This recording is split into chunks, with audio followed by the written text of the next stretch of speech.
So this is a little update from the last video showing, how much things have grown since the last time we talked and some new additions to the garden.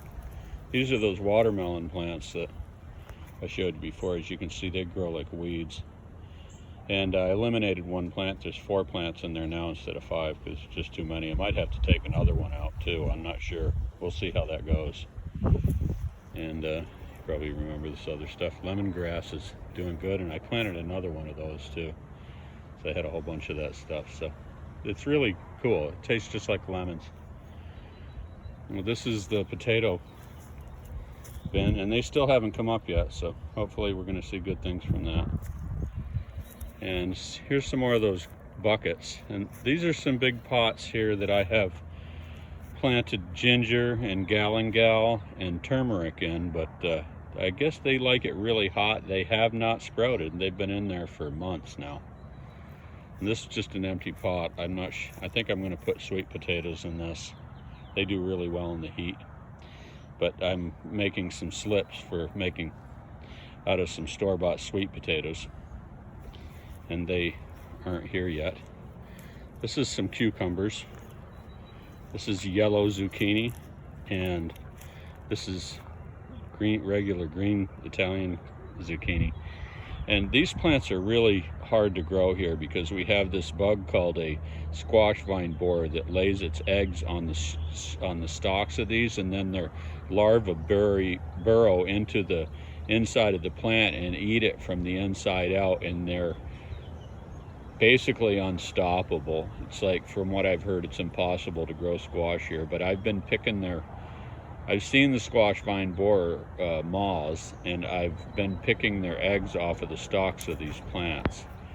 I also protected the stalks of the plants by putting foil around them. I don't know if you probably can't see that very well, but we'll see how that goes. I might not ever grow squash again. These are those potted plants. A couple of eggplant and a couple of cherry tomatoes. And they're going bonkers. This plant over here has hundreds of tomatoes on it. It's amazing.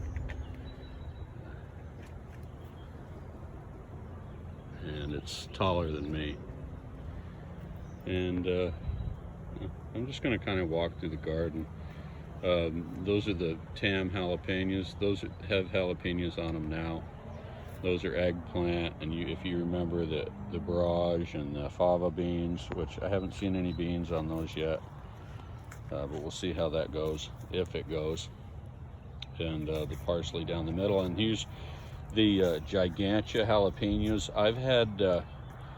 I've already harvested jalapenos off these plants. I got 4 yesterday, and we made jalapeno poppers with them, which are good. And there's a sage plant there. It's doing real well.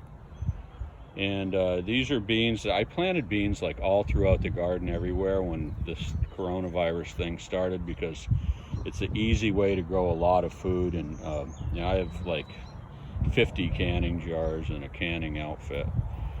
These are those peppers. I've been having a problem with some, I think they're stink bugs are eating the centers of my pepper plants, and I've been treating them. One of my pepper plants died. It did the damping off thing where the stem broke off at the soil. So I don't know if these are going to be even worth growing, but we'll see what happens with them. Huge tomato plants. These are bell pepper plants. There's a pretty good sized bell pepper on one of them. It's about 2 inches, maybe 3 inches long, and a stink bug was on that thing yesterday, and I had to kill him.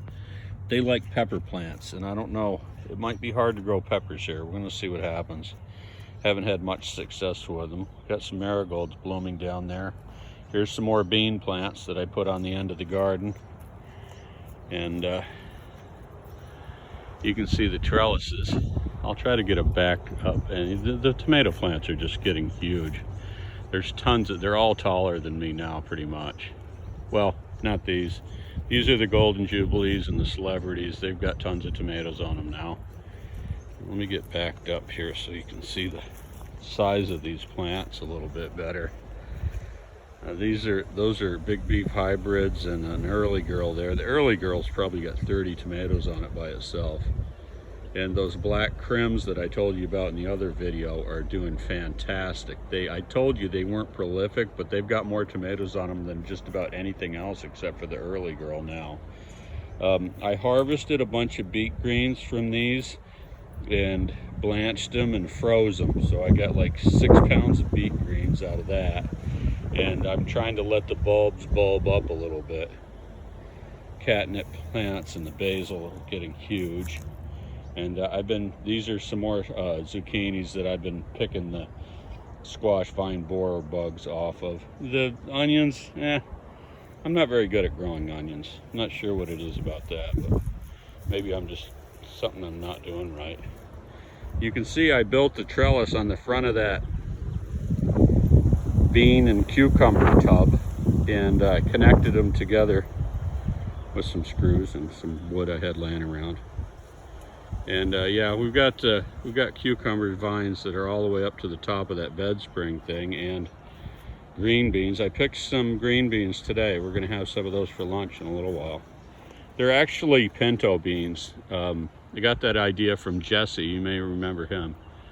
He grew pinto beans in his garden, and they're pole beans, and as you can see, they grow up real high. That's a green bean plant, or a pinto bean plant there, and you can pick them when they're young and eat them like green beans, or you can let them grow all the way up and harvest them. There's going to be loads. There's 2 different kinds of cucumbers. There's going to be loads of cucumbers. There's some of the, you can see, I don't know if you can see it or not. There's cucumber right there. And there's a lot more of them back here, but it's just hard to do it. It's hard to see them with the camera. There's a little wind going today, which is nice because it's about 90 degrees out. You can see the wilty leaves. That's what happens in the heat of the day here. The leaves will wilt. But this tub is behind cover by 3 o'clock in the afternoon, so it gets shaded and everything pops back to where it was. Things seem to be doing pretty good. Got some decent sized tomatoes. This is the Big Beef hybrid plant. It's got some good sized tomatoes on it and a bunch of new ones coming on.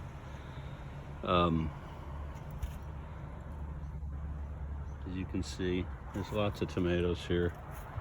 This is the black crim, and boy, it's really loaded with tomatoes. It's got them all over it. We're hoping things go well, and they're big. Look at it, it's the tallest plant. I actually thought these were going to be fragile plants, but they're like one of the toughest plants there is. Got lots of flowers on those basil plants, and the potatoes are starting to get some yellow leaves on the bottom, so I think we're going to have to be harvesting potatoes within, probably by the end of May. It's May 4th today for reference. Golden Jubilees are putting some beautiful tomatoes on them. I can't wait to see. Never grown yellow tomatoes before. That should be fun. And those are celebrities down there, as I told you. Those always do good. So that's about it. I don't want to make this too long because it's hard to send you big files. So talk to you